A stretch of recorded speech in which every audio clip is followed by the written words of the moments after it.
next week. Yeah, they made a really strong push last week or last month in the AOS Cup qualifiers. So hoping to see another really good showing, but they got to get through this monster of a team that is Team Nexus. They've recently just added Pikachu. They were already a really high contending team, and just adding another world class caliber player in Pikachu as a support, love to see it. Yeah, Pikachu, obviously a very strong player. Obviously, Worlds Year 1, and then going to Worlds Year 2 with Team YouTube. And yeah, he's gonna find himself on another probably strong contender in this year's UCS. But here we go, game number 1. GT is gonna give that red buff over to Hoopa, pretty standard stuff. Bottom side, Mew and Trevenant making a push on this tier 1 goal. Machop trying to get some of their points in, might try for a stack, maybe try to steal some of the farm, but Clef and Squirtle are able to kind of clear that pretty quickly. I think this might be the first Machop we've seen today, potentially. Riven, you can quote check me on that one. I don't think we've seen one today. We've seen a lot of Machizzle, but we haven't seen any Machamp. Yeah, we have seen one other game. Okay, it was like one. Yeah. Yeah, it was like one game. Yeah. Yeah, but GT definitely got a fun team composition cooking though. They have a Ralts, or I guess a Gardevoir, who's currently a Curly, and they have a Machamp. So, still very strong picks in their respective categories. Are they the best in their respective categories? Not by any means, but, in the right player, like we've seen in the past, these characters can do some really big damage. Absolutely. How broken is Machamp? Trying to get evolved into Machoke. Might try for a sneaky score here, or maybe just try to get somebody from behind. Elects to just kind of back away from that fight. But here we go. 8:20. Teams are going to start making their rounds towards these central birds once they clear some of the farm. And that's exactly what Crustle and Kirli are going to do. Kirli playing a little bit front, maybe trying to get a little bit of vision, trying to figure out where exactly the team is. But it's Nexus that are standing strong. 3 members already here early on for these bird engage. Mew gets that boosted basic on top of it, and those birds are gone in a blink of an eye, Draku. Yeah, one thing we haven't talked about yet, this might be one of the first times we've seen Mew being played today. If we have seen a Mew today, it hasn't made as big of an impact, but already level 6 on the Mew, which is definitely a good thing to see in the bottom lane attacker position. There's a kind of a smaller engagement on this tier 1 goal zone. GT trying to put some small points on the board. They have 1 point maybe to score for Egnu, but Nexus here having a strong defense of their own. Yeah, 22-7, 720 birds coming on up here in just a second. Hoopa sends the team back to reset, get full health and topped off before this engage here. Oh, Trevenant going to be caught a little bit out of position, but they're able to use that branch poke to get on out. But a flower trick onto them, and huge X scissor from Crustle gets the KO on it. Yeah, really good team synergy there between Stockings and the Crustle. Again, players that have been playing with each other for a very long period of time. Stockings and Egnim have been pivotal key ingredients for this GT's team's success. But going into the first set of objectives, let's go ahead and take a look at who is our roulette Reggie in the bottom lane. It is a Regirock has formed in the bottom side of the map, and as soon as it formed up, Big Uzi started to work on this Regirock with those ice shards. Who's going to be able to get this objective here? And it looks like it's going to go over to Lutano as a perfectly timed future sight along with a sidekick is able to get the first objective going over to the left side. Yeah, Lutano's bringing back Season 1 vibes with that Gardevoir. Obviously a very strong character for them in year 1 of Pokemon Unite. Now GT looking to maybe make a siege on this goal that's down to 3, and Lutano does have a potential 30 overcap here, but it's Blastoise with the engage on the Hydro Typhoon. Fairy Singularity hits the mark, but not quite enough because Blastoise is spinning to win it. Barrage Blow going to go right back. How broken is Machamp? Gets a couple KOs, helps GT get a couple KOs of their own, and it's 77-58 at the 550 mark. Yeah, huge revenge KO by OG, defending their newest team member of their roster. Again, that is Lutano, coming from TTV, who was dissolved in the last couple of weeks, but finding new home as the jungler of GT. What a pickup for them, as we see the huge success for this GT team. Halfway through the game, let's take a look at the field state. It's about even for both of these teams. Meowscarada is your level leader of the game. That is Stockings on the Meowscarada at level 11, getting access to their first plus ability. I believe that's Flower Trick Plus, getting a higher Execute for lower level characters. Looks like right now Espo's going to try to push the tempo in this top path. Unfortunately, unable to get the Clefable of all things, getting the secure on the Regieleki. Now taking a bounce over to this tier 1 objective, but unfortunately Stockings is going to KO their ace. The Mew on the other side, Flareon's is going to go down. Stockings is going to take a walk on a Big Uzi, but unfortunately is not able to get a KO, and Aleki going into the tier 1, followed by a break by Big Uzi. Yeah, absolutely huge break for Nexus getting that secure. It looked like for a minute that GT might have been able to get that with that Hoopa Unite, turns the tables, Nexus flips the script, gets the tier 1 goal of GT, and they're not done yet. They're trying to harass this Crustle in the jungle that uses their Rebel Rouser, gets a KO on Blastoise, and this tree might be the next one to go, but I believe Clefable is going to try to get them on out of there, and it does exactly that. But basement Reggie has spawned, and we have Lutano and Hoopa trying to do their best to take this Regice off the map. Yeah, it's going to be a very easy Reggie in the bottom side to secure for themselves. Of course, it's not going to be beneficial for the final stretch, as these boosts last for the duration of your life in Pokemon Unite, or if 90 seconds elapse, and looking at the timer, final stretch is in about 120 seconds, so you know, Nexus not worrying too much about this objective secure for the latter half of the game. Of course, they have to watch out for the experience that it does give your team, but looking at the experience, it's looking pretty good for the side of Team Nexus. A Barrage Blow coming from the Machamp unfortunately whiffs the air, or at least is unable to get any KOs for themselves. And Clefable going for a score in the top path, and Nexus now, last quarter of the game, they're looking pretty good. Yeah, looking pretty good indeed. They obviously use that Mew Mythical Mirage to just take their opportunity to reset. You go invincible in the amount of time you're able to use that, and just to go right back to base. They knew that they were probably going to get KO if they tried to do some damage. Fairy Singularity hits the mark, helps get the KO on that leap, on that Glaceon. Mew's rolled back over to Surf and gets this Crustle to stop their score, and they prevent any additional scoring from GT in that tier 2 goal. But looks like Nexus is going to be able to take this Regieleki and have that push and put some pressure on this tier 2 goal of GT, and Nexus is looking pretty good here. They're 30 seconds from Ray, and looking across the board, they've gotten their levels up pretty well. Obviously, Stockings just ticking into level 13 is something to kind of be on the lookout for. But this Blastoise on the side of Nexus, it's absolutely cooking. Level 13 as well. Yeah, that's your level leader on the side of Team Nexus, and looking at the field state so far, I think that might be the total level leader. No, there are a couple of level 13s on the side of GT. Let's take a look one more time.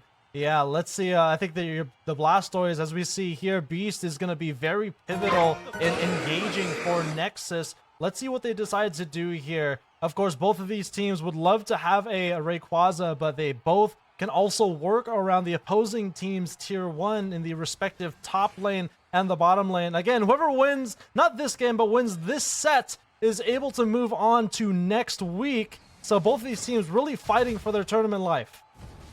Absolutely. And Clefable's going to do their best to keep everybody topped off, and looking to maybe make an engage is this Trevenant onto the Meowscarada. Meowscarada uses that double team to just kind of walk right on away, TP over. But Blastoise is engaging with this spin to win. And here come the Rings Unbound bringing the team. But Hoopa is actually dangerously low, going to have to hide in a bush to try to not get targeted. Mythical Mirage going to help try to guard some of the team. We have 2 members down, 1 for each side of the team. GT was able to take that very small score lead. They may not know it because this call is going to tell them that it is a close battle, Draku.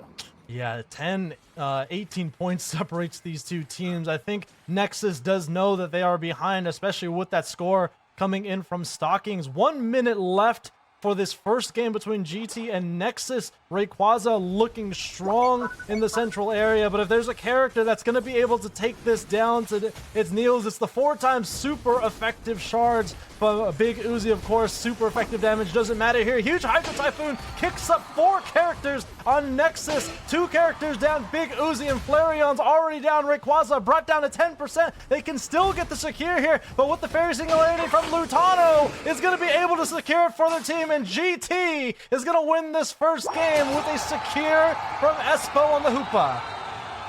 Yeah, of all things, we get the Hoopa secure. I thought it was for sure going to be Lutano that we were yelling for the secure, but it doesn't make a difference. Either way, GT is taking game number 1 against Nexus, and that's got to be a big relief because it was looking a little scary for them. You know, a little bit partway through that, they didn't panic. They didn't freak out at all because they knew that they had some really, really talented players that have a lot of experience in these types of situations. Yeah.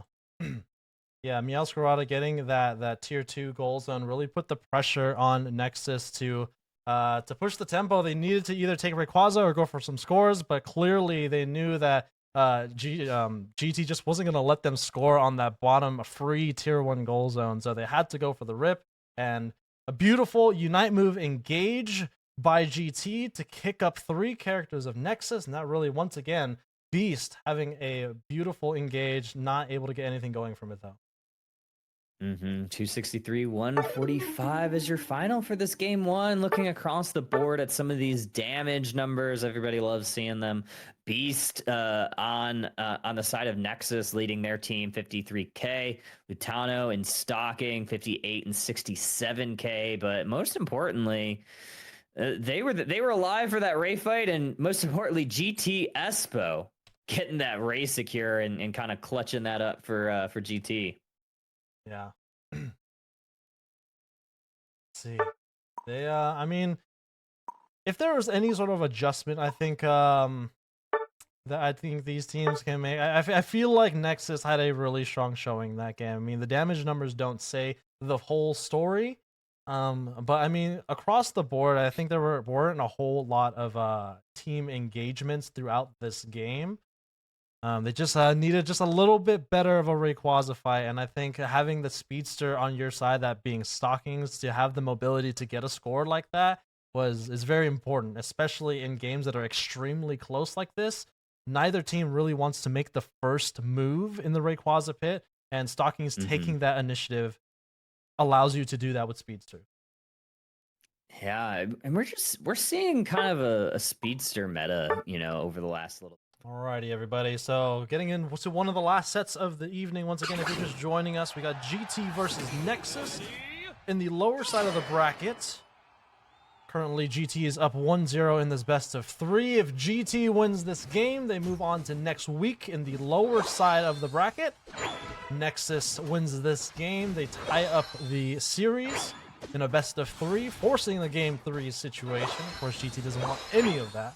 They want to take the early break. I guess I wouldn't say it's an early break, but finally get the day off, the night off, as they move on to this tournament 9 hours later. Yeah, I think you definitely, after playing this much Pokemon Unite, you want to try to end this as soon as possible. Yeah, 9 hours later.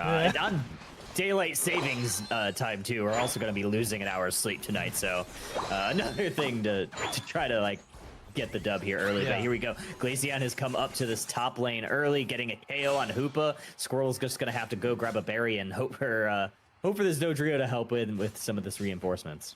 All right, OG now is trading a couple of arms for a few heads, as they are no longer a Machamp, but they are a Dodrio this time. Taking a look at the team composition, they're going to love to see, obviously, that Glaceon and the Espeon. It's going to be a little difficult to nail down maybe the Espeon, because it does have the stored power ability, but nonetheless, attackers on the other side, I love to see as a Dodrio player myself. Yeah, Dodrio's just really fun to watch. I think that we could also maybe put that as a Pokemon with high skill expression too, because not only is it there are a lot of counters to it. You know, you think that, like you said, that Espeon. You know, we talked about Voltaic Pika. It's a Pokemon that can snowball, but it does need to be cautious, right? Like, there are a lot of things that can really stop it in its tracks. Stockings is going to get the evolution into level 6. We're going to see what flavor of Delphox this one is here. It's going to be a mystical fire Delphox. So we potentially could see a schmoving Delphox. Still waiting to see that. You know, it's definitely not out of the realm of possibility. Typically when you see Fire Spin Delphox, it does there's usually a lot of dive on the enemy team, and if you look at Team Nexus, they don't got a whole lot of that. Kyle. Yeah, I think we could see either. I think one of the things with the buffs to Fire Spin is it's got that shorter cooldown, so maybe... Oh, wow, and that's I say that Hoopa gets KO'd there. 4 members of Nexus up here looking to siege this top goal. But we could also... here comes Dodrio with a little bit of reinforcements, going to bully this Trevenant out, and there we go, gets a nice KO in revenge. But it could be a Fire Spin. Yeah, exactly. With that Mystical Fire, it does offer additional cooldown if they do connect on an opposing Pokemon. So that might be what they're doing, trying to get those Fire Spins to come out so fast and one after another after another. Yeah, clearly Team E loves crowd control because, you know, they buff both Fire Spin and all of Volt Tackle Electro Ball Pikachu. So they clearly love the hindrance in this game. They hate full heal, but here, don't let them hear me say that. The Regice already being brought down, and can the Crustle actually get this with the tick? No! Good valiant effort by Ducky putting that Rock Tomb in the Regice, but as soon as I say that, Nexus in the top path is trying to apply some pressure on the tier 1 goal zone, but a couple of Unite moves by GT is going to extinguish that as they put up a fire of their own with that Delphox Unite move, and going the other way, Hoopa is going to reset their 2 carries and continue to apply pressure on this tier 1. No, they're going to go ahead and retreat back over to the left side as Dodrio heads into the jungle. Yeah, they're going to say that's our blue buff. Are they going to be able to get the confirmation on it? They are. Glaceon looking to maybe try to lock on with those Icicle Spears, unable to get in range, and they don't really want to 1v1 it if it doesn't have the ability to get in and fully have those Icicle Spears on it. But these mid-birds are up. Dodrio just trying to look for the KO on this Eldegoss, able to do it, but Glaceon able to maybe get the lock on, but Dodrio just dives right on out like nothing happened. That's very unfortunate for the Glaceon. Unable to get the KO on that Dodrio, because Dodrio already level 10 along with that Delphox. That's going to spell trouble for Nexus. Yeah, if there's one thing as a Dodrio player that you always have to be careful of is understanding the range of your opponent's abilities. And one of the things that we were kind of talking about already is staying outside of the range of these Icicle Spears, or staying outside of the range of the stored power in these abilities that are basically abilities that always hit if you're near them. A big engagement in the top lane. Blastoise unfortunately going down, but it looks like Nexus, even though they got the front line down for GT, don't decide to continue applying pressure to the left side. Yeah, Delphox living on 1 HP in a dream. They're going to continue to enter the fray. Glaceon goes down at the hands of Hoopa, and this Dodrio is going to triple trample on over this Eldegoss and get another 17 points in this tier 2 goal, extend the point lead for GT. Trevenant tries to curse them out of there, and they do leave. Blastoise grabs this red buff. All around the map, we have both of these objectives. Regieleki up top, Mr. Mime and Crustle hanging out at that bot path, trying to just play a little bit of chicken on seeing who's up where. 4 members on the side of Nexus looking to make a siege towards this Regieleki. 44 points separates these 2 teams. Nexus is going to start to push the tempo of this Regieleki. Hoopa is going to bring everyone to the top path. Cotton Cloud Crash is going to take to the skies, and the Psybeam from Espo is actually going to be the confirmation tool of GT, and now they're going to take a couple of KOs as well as Beast goes down on the Trevenant, and Glaceon, Big Uzi is going to be going down as well. Flareons and Pikatif are forced to take this Regieleki off of the map. GT starts to pivot now onto this bottom tier 1.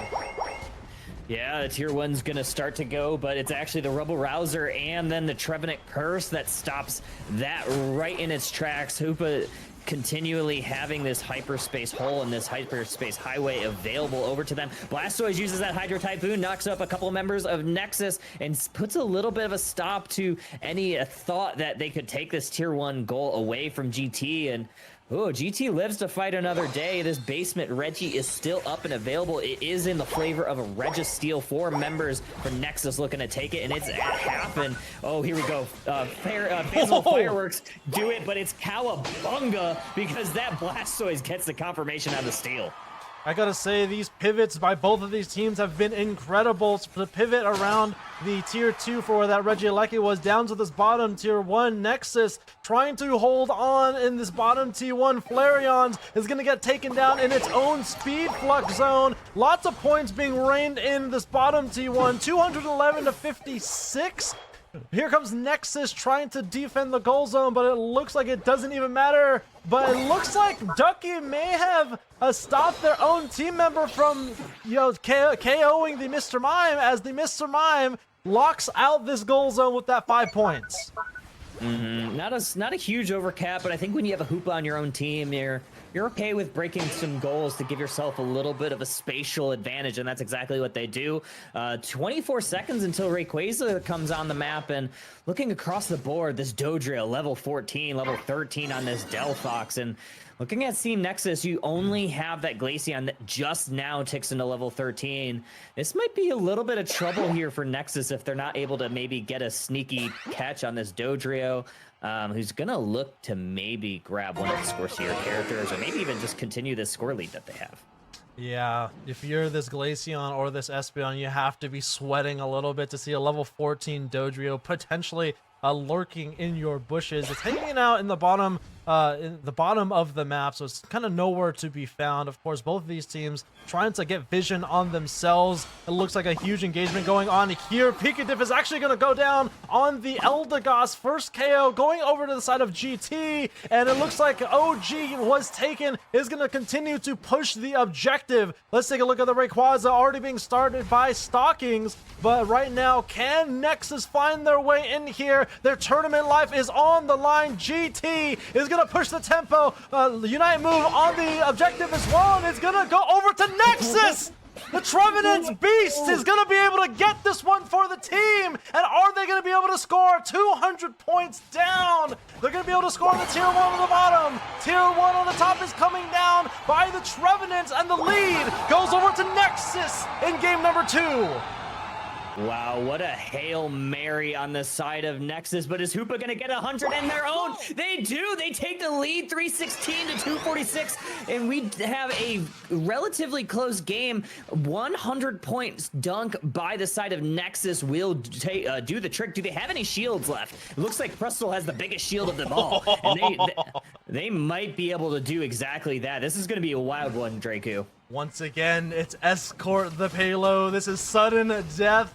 Pokemon Unite, they gotta get the payload, the bomb that is Ducky to this tier 2 goal zone. The only one that's left is Stockings. Can they get this goal zone? They do!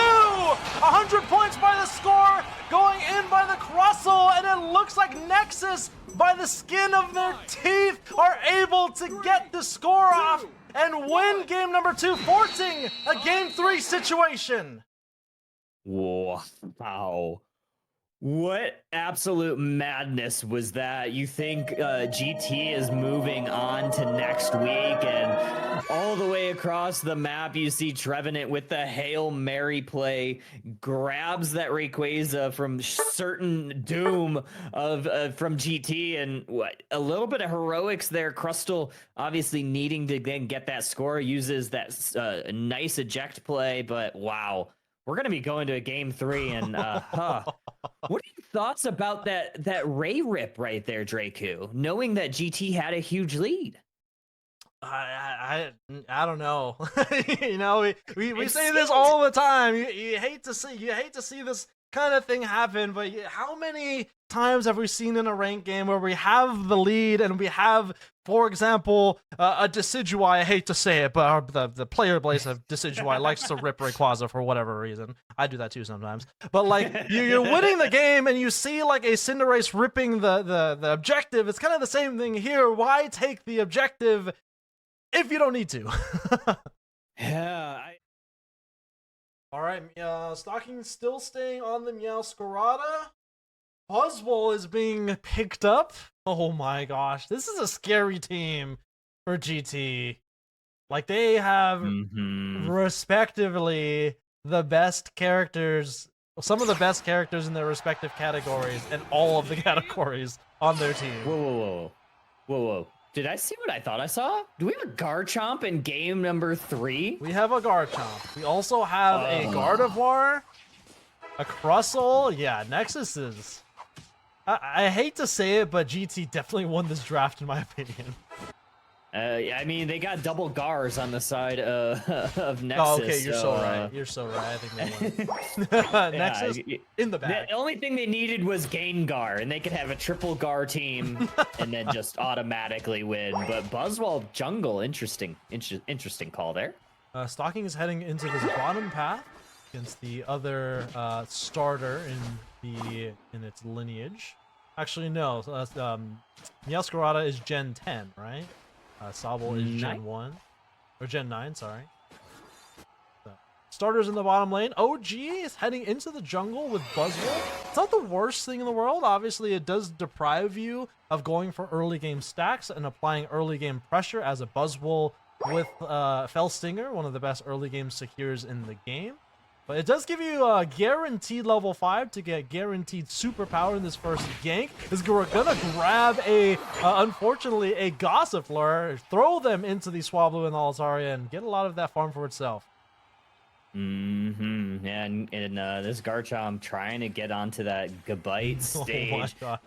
They're gonna find the waiting arms of this Buzzwole, grabs them, throws them off to the side, and says, "Wham bam, thank you." But it's actually Gabite that gates the secure, and they stay alive just for a moment. Wow, that secure saved them because they are for sure gonna be going down to the hands of that Buzzwole. Yeah, such a lucky break for Beast. A different type of support from Pikadiff, right? You get the experience from the experience share off of confirming the Bunnelby, and then that experience hands it over to the Gabite, or the Gibble, evolves it into a Gabite, gets the iframes, and then the ability to get back to that tier 1 goal zones. I've never seen that type of support any time in Pokemon Unite. Yeah, honestly wild, but let them cook. 20-0 here right after these birds. Clefable might be in trouble here, and they are able to... I think they actually stole a berry, but they're just delaying the inevitable. They still go down. Slowbro and Stockings on the Meowscarada, maybe looking to get a sneaky point dunk, and the Rock Tomb misses the mark on Slowbro. They're able to get a 17 dunk into the tier 1, and almost grabbing the farm on the side of Nexus with that boosted basic. Yeah, Eggnum has some auto attacks of their own. Going to use them on Ducky. It looks like they split that experience. Lutano got a little bit of that experience evolving into the Venusaur level 7. And of course, we have Flareon's level 7 on their Snipe Shot Inteleon. So pretty low experience game so far going into the 7-minute mark. I do see it in the chat, but there are no EVs in this game. So definitely no level 8 Unite moves, but there is a level 9 Gardevoir. It's going to use that Unite move, find 2 characters, but way over in left field, Lutano is going to secure that objective with the Solar Beam, as he has done many times before. I don't know, Drake. I don't think I've ever seen Lutano clutch up a game. It seems... I don't know. I don't think I've ever seen that in my life. But here we go. Another big beam. Meowscarada also helping out, getting that Eldegoss. They take tier 1, and just like that, it's 115 to Goose Egg. GT on the advantage. In this top path, the Gabite not quite towards their level 9. Garchomp and Buzzwole doing their best job to just kind of deprive this Garchomp from being able to have access to Livid Outrage and being able to kind of swing a team fight, and that's really what you need out of Garchomp. So they're going to try to feed this thing as much as possible, as soon as possible. All right, this shark needs to eat one more piece of prey to become a full wandering Garchomp with that very expensive Hollowware as well. Big engagement in this top half. Going to use that Dragon Rush, Dragon Claw combo to try to grab a piece of experience. But unfortunately, Big Uzi has wandered a little too far over to the left side. Gets thrown around, RKO'd by the Buzzwole, but the Buzzwole going down themselves. There is a Unite move on the field by Flareon's, but it's going to be kind of wasted in this top path as it expires, and Regieleki expiring as well.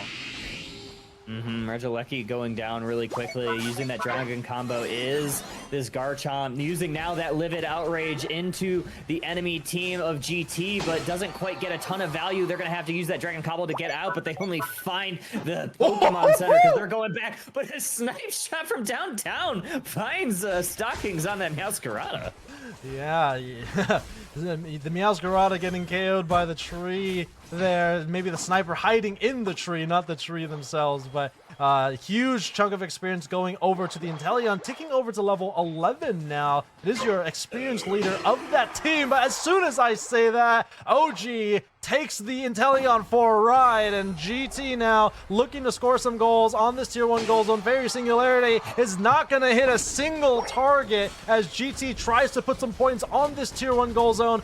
Might as well say 155-0. GT ahead halfway through the game. Yeah, and Crustle trying to do their best. They use that eject button into the Rubble Rouser to at least delay the inevitable, but like you said, it's still a goal that's going down with a pretty significant overcap. I think it was about 37 or so over, but Nexus does get a nice 40 dunk on the bot path away from the team fight. 4 minutes to go. Wow, this is going to be a good one, but GT definitely having the advantage so far. Yeah, they have both of their goal zones available to them. Still pretty healthy as well. Only 40 points in that bottom tier 1 goal zone. And all the positional advantage too. You know, looking at this, the levels right now, I would say they're about even, given the score differential between the two teams. This is most likely, excuse me, because Nexus has access to the comeback in DD, so a lot of experience still on the field available to Team Nexus. So it's one of the advantages of losing your tier 1 goal zones early, is that you get access to the comeback experience, but of course you have to push the tempo in the latter half of the game in order to come back in terms of score. And here we go. Nexus is trying to push that tier 1 goal. They do find a couple of big picks in Lutano and the Clefable, but returning the favor is getting KO'd is that Gardevoir, and not quite able to get the value that they were hoping, but they do find some very important picks and some comeback XP of their own.